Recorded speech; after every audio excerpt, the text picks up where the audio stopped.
ধোকলা বানাতে হলে প্রথমে এই 1 বাটি বেসন নিয়েছি, এটাকে একটু হালকা চেলে নেব। এইভাবে আটার চালুনি একটা ছিল, ওটাকে নিয়ে এরকম ভাবে চেলে নিচ্ছি, তাতে বেসনটা একটু ঝুরঝুরে হবে। এইরকম যে ডালা পাকিয়ে আছে সেটাকে চেলে নিলে ভালোভাবে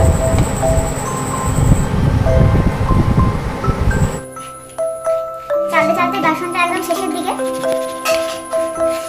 এটাকে ভালো করে নিচ্ছি যাতে কোনো লাম্পস না থাকে।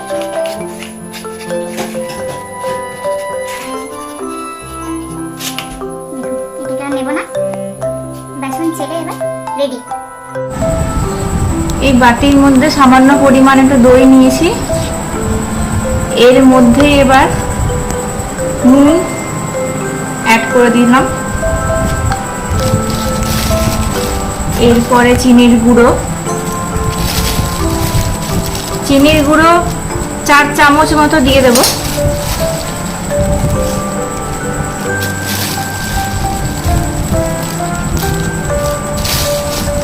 আচ্ছা, নুনটা একটু দিয়েছিলাম, আর একটু সামান্য নুন দিয়ে দিচ্ছি। এরপরে এটার মধ্যে দিয়ে দেব কাঁচা লঙ্কার আদা পেস্ট করা ছিল, সেইটা একটু দিয়ে দিচ্ছি, এর জুসটা যতটা বেরোচ্ছে।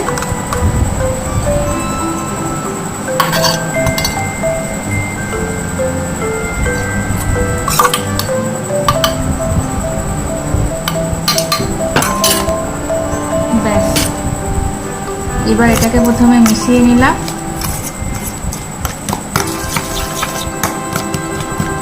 এর মধ্যে নুন, চিনি, আদা, কাঁচা লঙ্কার পেস্ট এগুলো সমস্ত দিয়ে রেডি করেছি। এর মধ্যে এবার সামান্য পরিমাণে হলুদ দিয়ে দেব, খুব অল্পই হলুদ দেব, বেশি দেব না।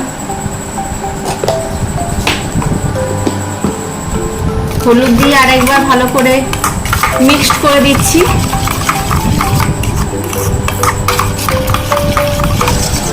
এর মধ্যে এবার জল ঢেলে দিচ্ছি।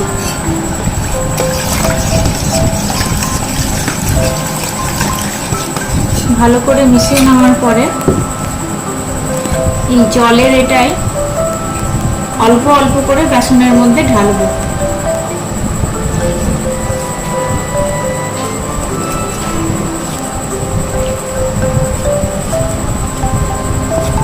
অল্প করে জল ঢালতে হবে, আর চামচ দিয়ে প্রথমে এরকম ভাবে বেসনটা ঘুরিয়ে নিতে হবে।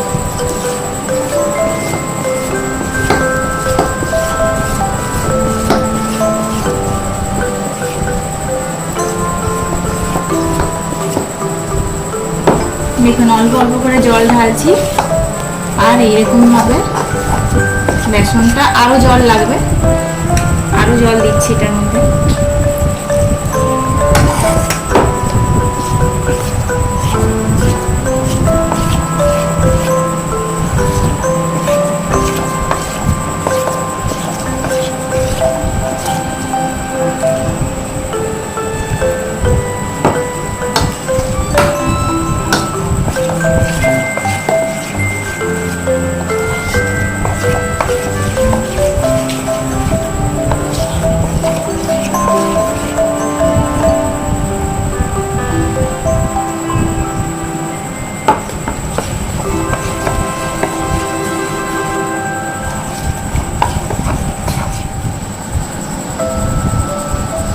ধোকলা বানাতে হলে ব্যাটারটাকে ভালো করে ফেটাতে হবে, আর একই দিকে হাতটা ঘোরাতে হবে। প্রথমে এমনি কালার আছে, ভালো করে 10 থেকে 15 মিনিট ফেটিয়ে নেওয়ার পর বেসনের এই কালারটা একদম হালকা সাদা হয়ে যাবে, তখনই বুঝতে হবে যে ফেটানোটা খুব ভালো হয়েছে। এইভাবে হাতকে একই দিকে ঘুরিয়ে ঘুরিয়ে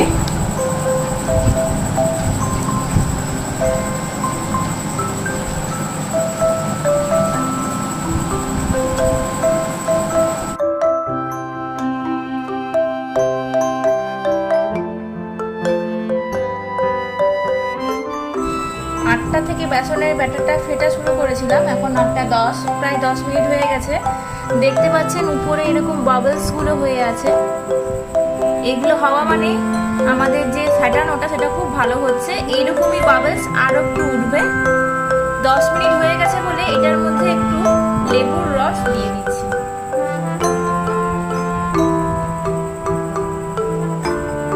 সামান্য পরিমাণে লেবুর রস দিয়ে দিলাম, দিয়ে এটাকে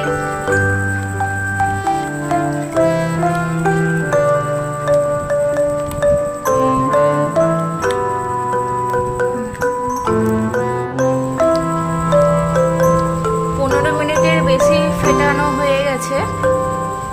প্রথমে যখন স্টার্ট করেছিলাম খুব ভারী ছিল, এখন খুব হালকা।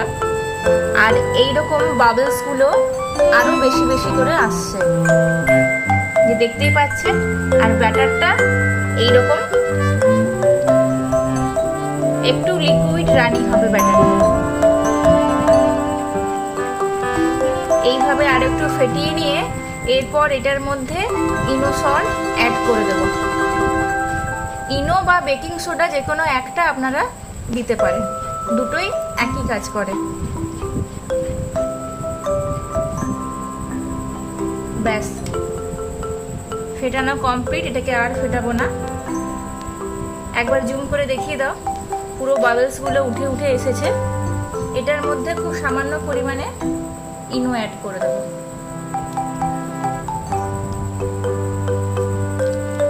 ইনো দিয়ে একবার হালকা হাতে এটাকে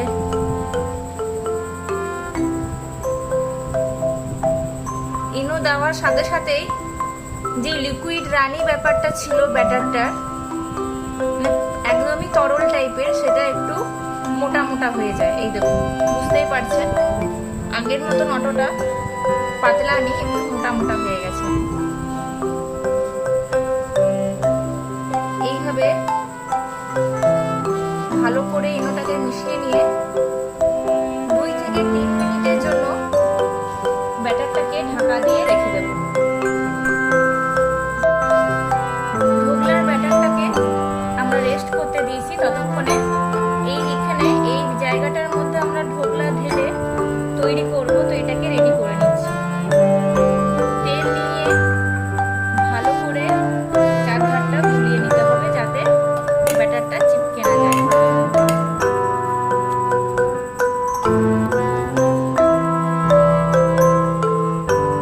যেমনভাবে কেক বানানো হয় ঠিক একইভাবে চারধারটা তেল দিয়ে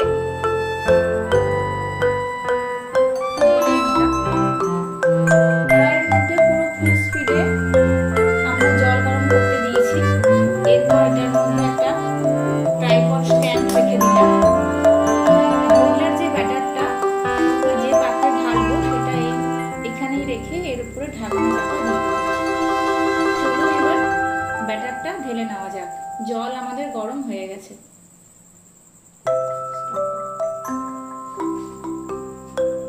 2-3 মিনিট হয়ে গেছে। এরপরে আমরা ঢাকনাটা খুলে নিলাম। ইনো দেওয়ার পরে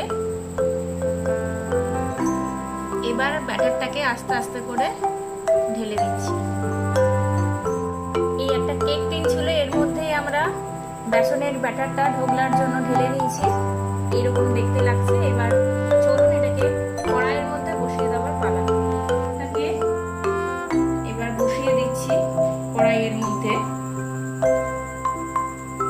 আর গ্যাসের ফ্লেমটা দেখাও, গ্যাসের ফ্লেমটাকে মিডিয়াম হাইতে রেখে দিলাম। ব্যাটার বসিয়ে দিয়েছি। এবার এটাকে পুরো একটা থালা দিয়ে ঢাকনা করে ঢেকে দেব। এইভাবে মোটামুটি 30 মিনিট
হয়েছে, এবার তড়কাটা বানিয়ে নেওয়ার পালা।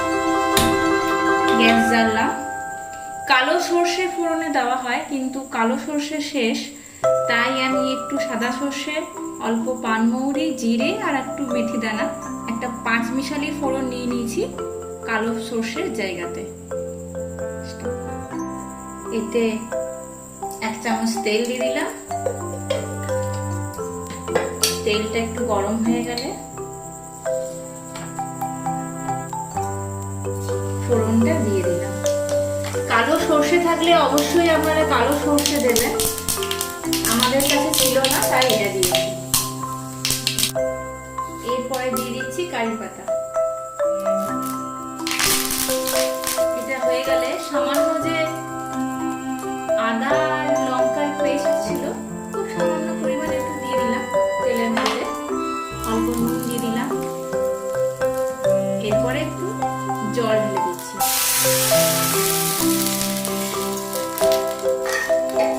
এই জলের মধ্যে দিয়ে দেবো 1 চামচ চিনির গুঁড়ো। একটা চেরা কাঁচা লঙ্কা ছিল, দিয়ে দিলাম। লেবুর রস একটু দিয়ে দিচ্ছি।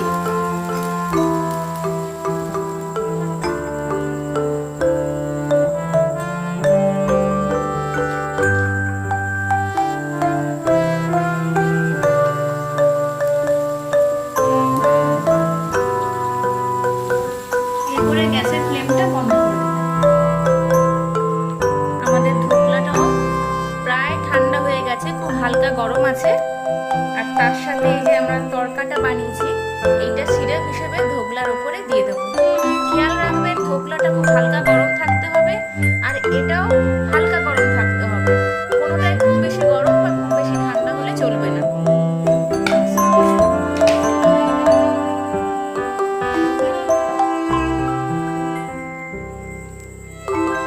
ভালো করে যে প্রথমে তেল মাখছিলাম, সেই জন্য ধোকলাটা তুলতে কোনো রকমের অসুবিধা হয়নি। নিচে কোনো রকমের আমি কোনো কাগজও দিইনি, কিন্তু ধীরে ধীরে হিট পেয়ে এটা অটোমেটিক ছেড়ে চলে এসছে। সিরাপটা খুব হালকা গরম আছে এখন, আর ধোকলাটাও হালকা গরম। এই অবস্থাতেই আমাদেরকে এটার ওপরে ঢেলে দিতে হবে। তার আগে এটাকে পিস পিস করে কেটে নিচ্ছি।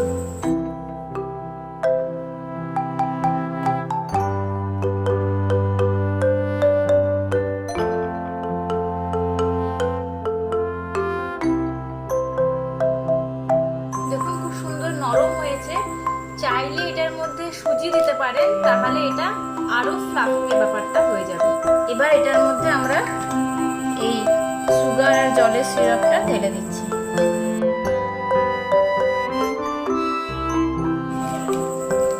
আমাদের ধোকলা রেডি। আপনারাও বানিয়ে খান আর জানান কেমন হলো আপনাদের।